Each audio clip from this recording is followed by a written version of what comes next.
Welcome back to another one of my videos. As always, I find these stories that I read to you from different subreddits on the Reddit website. And I always leave a link in the description. So that way, instead of watching gameplay through the video, you can read along if you would like to. That said, let's get into the video. The difference between monsters and men, part 2. Should we try to catch them? I coughed, staring into the surrounding foliage as hard as I could, looking for the glimmer of light on a gun barrel like they'd taught me to do. No, Aussie bore a more serious frown, his eyes flashing over the gravel roadway, one hand on his weapon. They could be trying to lure us in. Keep this speed, Rocco.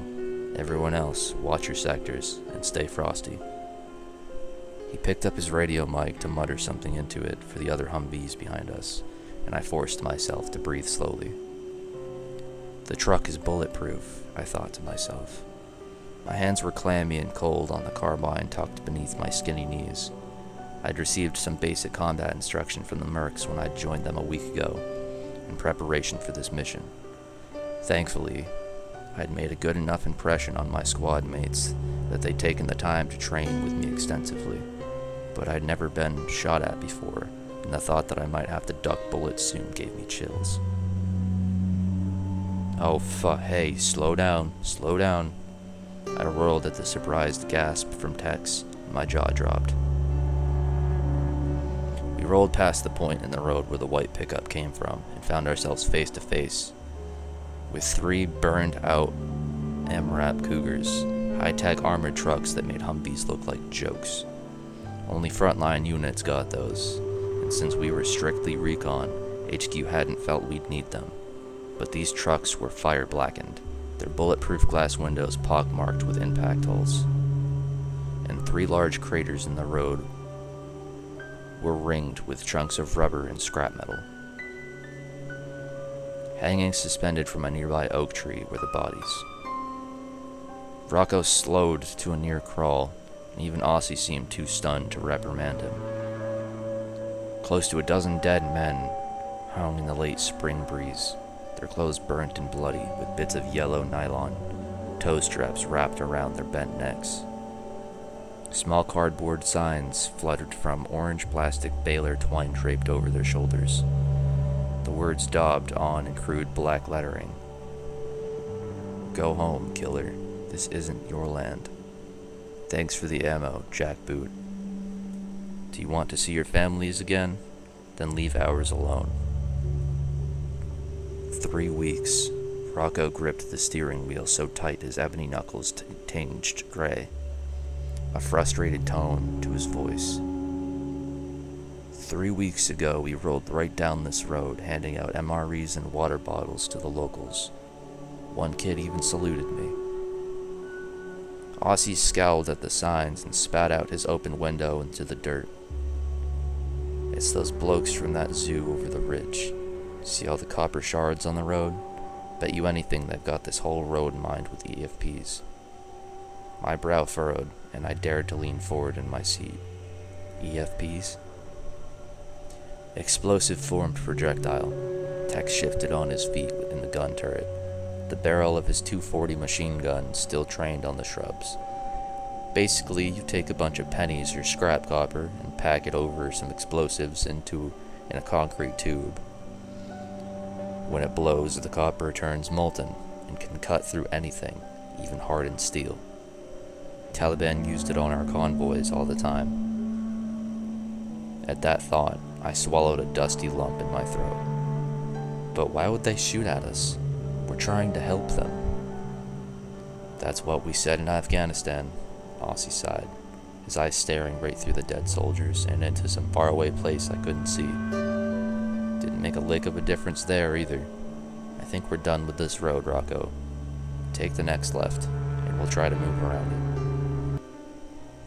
Movement blurred in the corner of my vision, and I turned to see Crow watching me. Her coffee brown eyebrows raised in a cynical smirk.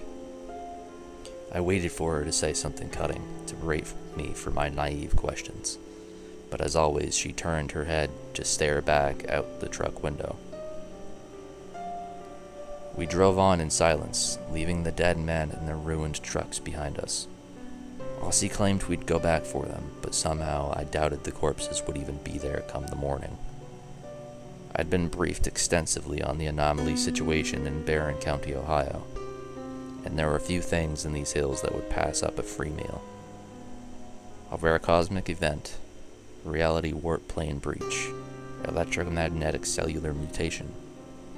These words rolled through my head, and I tugged my green canvas knapsack off to pull open the top flap.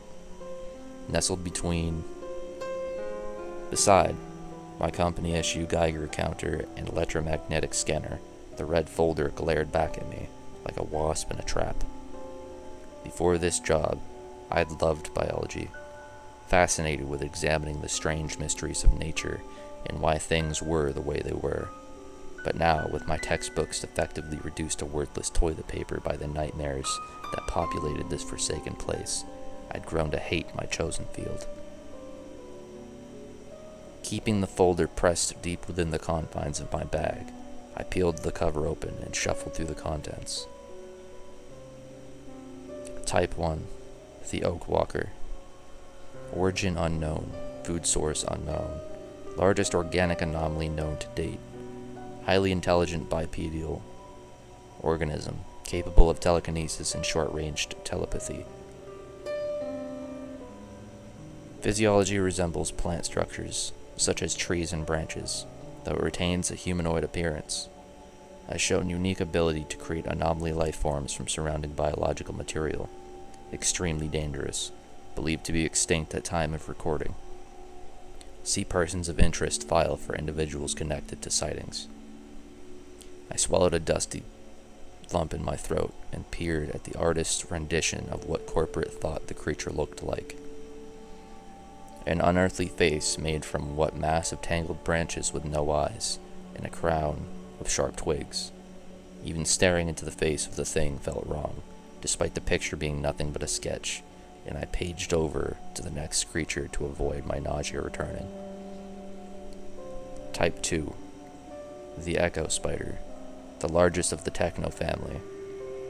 This arachnid creature is made to look like a signal tower for radio or cell phone service, hibernating during the day and prowling at night. Evidence suggests this is becoming less and less of an issue over time, as far more Type 2s have been spotted closer to daylight hours. Feeds primarily on organics and plant material, travels in small groups of 3 to 6, much in the same way as contemporary elephants might. Mid-range intelligence similar to that of any large herbivore. It also has shown ability to manipulate certain species through a weaker form of telepathy than the Type 1. Vulnerable to magnetism and sonic blasts. Current population estimates are 42 within the zone, 0 outside. Extremely dangerous, do not approach. It went on like that. Type 3 for the Osage Wyvern, a flying creature that resembled a creepy dragon made from a rotted tree. Type 4 for the birch crawlers, a bizarre combination of gorilla and crocodile, with skin like birch bark. And Type 5 for the auto-stalkers, entities that resembled old cars, but walked on all fours, like water buffalo. Strangest of all, however, was Type 6.